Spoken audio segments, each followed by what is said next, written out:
we're still here, Dick, and propagation is starting to catch us with you still keep on copy, and I'm running about 800 watts right now.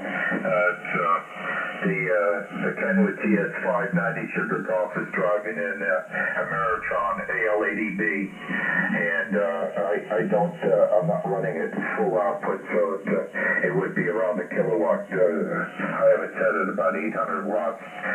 From this morning, when I was on 75 liters early this morning, when you're on that early in the morning, you do need a little bit extra oomph to get out to the rooster net that's on 3990 every morning.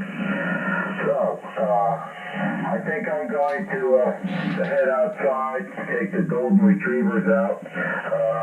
They're giving me that look that says it's time to go outside.